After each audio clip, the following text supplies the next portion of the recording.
Hello friends, मोर अन्य এটা ভিডিঅ'লৈ আপোনালোকক পুনৰবাৰ স্বাগতম জনালোঁ। আগৰ ভিডিঅ'বোৰ কেনে পাইছে আপোনালোকে কমেণ্টত জনাবলৈ নাপাহৰিব আৰু আপোনালোকে মোৰ ভিডিঅ'বোৰ কেনেধৰণৰ ভিডিঅ' লাগে আপোনালোকক কমেণ্টত জনাব। তেনেধৰণৰ ভিডিঅ' দিবলৈ মই আপোনালোকক চেষ্টা কৰিম।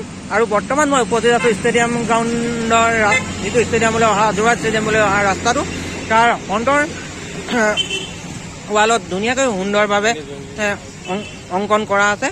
কি অংকন কৰা আছে আপোনালোকক তাকে দেখুৱাবলৈ আজি মই প্ৰয়াস কৰিছোঁ। যাওঁ বলক, ভিডিঅ'টো অলপো স্কিপ নকৰাকৈ মোৰ লগত চাই যাওক। এয়া চাওক আপোনালোকে কি সুন্দৰভাৱে হুলুঙাপাৰাৰ হলৌ বান্দৰ পৰ্যটন আকৰ্ষণৰ বাবে কি ধুনীয়াকৈ ইয়াত অংকন কৰা আছে ৱালত। আপোনালোকে চাওক, মৰিয়নি হুলুঙাপাৰা, য'ত মোৰ ঘৰৰ ওচৰৰে হ'ব হুলুঙাপাৰা গিবন অভয়াৰণ্য, তাৰ কি ধুনীয়াকৈ অংকন কৰা আছে হুলুঙাপাৰা গিবন অভয়াৰণ্য ৱালত। আপোনালোকে চাওক, আৰু অন্যভাৱে আছে চাহ জনগোষ্ঠীয় লোকসকলৰ যিটো নৃত্য, ঝুমুৰ নৃত্য।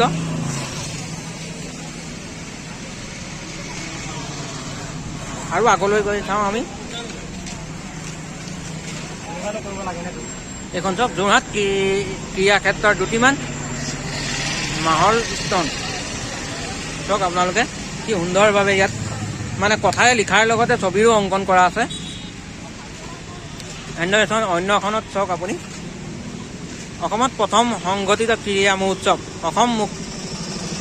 অসম শক্তি মেলা। চাওক কি সুন্দৰভাৱে ইয়াত ছবিয়ে লগতে কথাৰে ইয়াত অংকন কৰা হৈছে ৱালত। আপোনালোকে চাওক,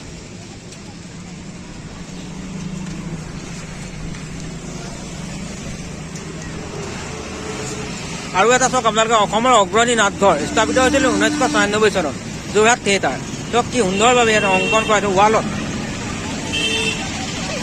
আপোনালোকে এটা কথা ভাবক, অসমীয়া শিল্পীয়ে কি কৰিব নোৱাৰে ৱালত যেতিয়া বস্তু এটা মানে ইমান সুন্দৰভাৱে তেওঁলোকে অংকন কৰিব পাৰে। আৰু অসমীয়া মানুহে আজিকালি অসমীয়া জাতিটো খাৰে খোৱা বা ধূত হৈ থকা নাই, কিমান সুন্দৰভাৱে কাম কৰিব পাৰে আপোনালোকে নিজেই চাওক।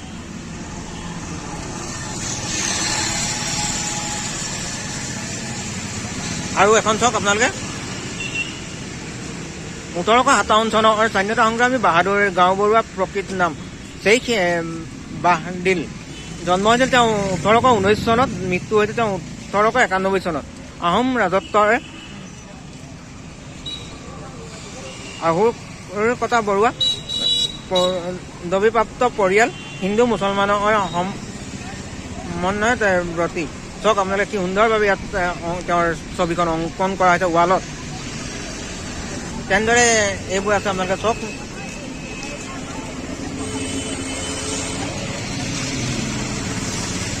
ভাবক, আজিকালি অসমীয়া জাতিটো ধূত হৈ আছে নে কৰ্মত পাকৈত হৈছে, নিজে চাওক কিমান সুন্দৰভাৱে ৱালত পেইণ্টিং কৰিছে।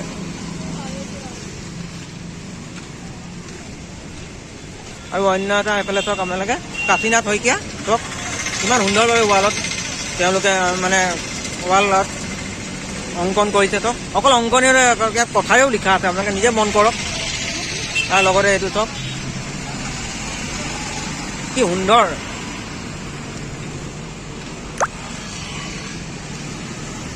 আৰু লগত মন কৰক আপোনালোকে এইখন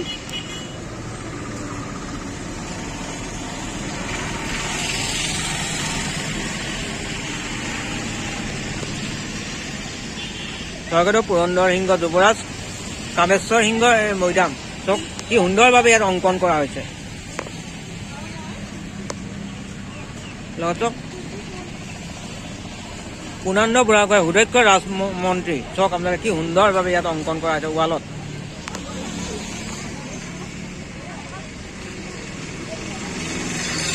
বাতৰি প্ৰতিষ্ঠান জন্মভূমি গৈ ধৰা জননায়ক দেৱেশ্বৰ শৰ্মা আৰু ভাতৃ কনক চন্দ্ৰ শৰ্মা। চাওক কি সুন্দৰভাৱে তেওঁলোকৰ প্ৰতিচ্ছবি ৱালত অংকন কৰা হৈছে। চাওক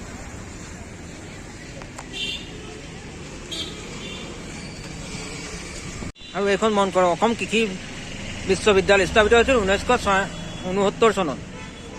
অসম কৃষি বিশ্ববিদ্যালয় সেইখনো অংকন কৰা হৈছে ইয়াত। চাওক কিমান সুন্দৰভাৱে।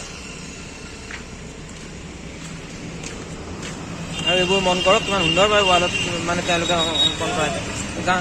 গান্ধীজীৰ সৈতে দেশপ্ৰাণ কৃষ্ণনাথ শৰ্মা। চাওক কিমান সুন্দৰভাৱে এইবোৰ ৱাল অংকন কৰা হৈছে। আৰু আগলৈ এনেধৰণে আছে বাৰু, গোটেই ৱালখন আপোনালোকক আজি দেখুৱাই নাযাওঁ, আন এদিন ইটো ছেকেণ্ড ভিডিঅ'ত আপোনালোকে ইটো পাৰ্ট দেখুৱাই যাম। আৰু যিমানখিনি আপোনালোকক দেখুৱালোঁ, যিমানখিনি আজি পাৰোঁ, আৰু যিমানখিনি সম্ভৱ হয় আপোনালোকক দেখুৱালোঁ। আৰু ভিডিঅ'টো কেনেকুৱা পালে আপোনালোকে কমেণ্টত জনাবলৈ নাপাহৰিব।